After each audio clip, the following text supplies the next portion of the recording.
Cook with Comali season 5ல இருந்து மணிமேகலை விலகி பேரதிர்ச்சியை ஏற்படுத்தியிருக்காங்க. Cook with கோமாளி ஷோல கோமாளியா வந்து இப்ப ஆங்கரா வளர்ந்துருக்கிறவங்க தான் மணிமேகலை. எல்லா சீசன்லயும் என்டர்டைன்மெண்ட் பண்ணி மக்களோட ஃபேவரட்டா மணிமேகலை இருக்காங்க. இவங்க இப்படி திடீர்னு குக் வித் கோமாளியை விட்டு விலகி இருக்கிறது பலருக்குமே வருத்தம்னு தான் சொல்லணும். இதுக்கு காரணமா மணிமேகலை சொல்ற விஷயம், ஷோல குக்கா இருக்கிற ஒரு ஃபீமேல் ஆங்கர் அவங்க குக் அப்படிங்கறதையே அப்பப்போ மறந்துட்டு நான் ஆங்கரிங் பண்ணும்போது வேணும்னே குறுக்கிடுறாங்க. என்னோட வேலையை என்ன செய்ய விட மாட்டேங்கிறாங்க. இது ரொம்ப நாளா தொடர்ந்துட்டு தான் இருந்துச்சு. நானா போய் அவங்க கிட்ட ஓப்பனா இதை பத்தி பேசினேன். ப்ரொடக்ஷன் டீம் கிட்டையும் பேசினேன். ஆனா சரியான பதில் இல்ல. ப்ரொடக்ஷன் டீம்ல இருந்து அவங்க பெரிய ஆள், அவங்களை ஏன் பகச்சுக்கிறீங்க, அவங்க உங்களுக்கு ஷோவே கிடைக்க விடாம பண்ணிருவாங்க, அவங்க கிட்ட கொஞ்சம் பணிஞ்சு போங்க, நிறைய ஷோஸ் உங்களுக்கு கிடைக்கும்னு சொன்னாங்க. எனக்கு செல்ஃப் ரெஸ்பெக்ட் தான் ரொம்ப முக்கியம். அவங்க எனக்கு பெரிய ஆள் மாதிரி எல்லாம் ஃபீல் ஆகல. அப்படி பெரிய ஆள் நான் முடிஞ்சதை பண்ணிக்கிட்டோம். நான் கடினமா உழைப்பேன், கடவுளை நம்புறேன், 15 வருஷமா இந்த ஃபீல்டுல இருக்கேன். நான் இதுக்கெல்லாம் பயந்து போற ஆள் கிடையாது. என் உழைப்புக்கு எனக்கு வேலை கிடைக்கும். இதுக்கு ரிவெஞ்ச் எடுக்கலாம் எனக்கு டைம் இல்ல. அவங்களுக்கே நிறைய ஷோஸ் கொடுக்கட்டும், அப்பதான் மத்தவங்க வளர்ந்து வரும்போது குறுக்கிடாம இருப்பாங்க அப்படின்னு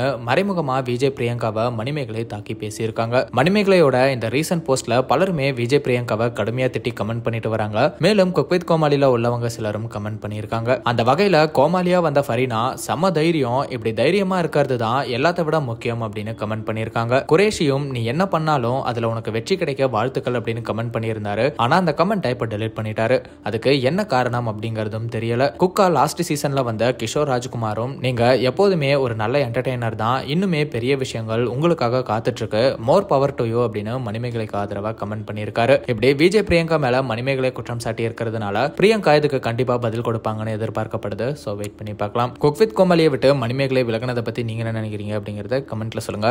அந்த மாதிரி அப்டேட்ஸ்க்கு ட்ரெண்ட் ஆக்ஷன்ல சப்ஸ்கிரைப் பண்ணுங்க.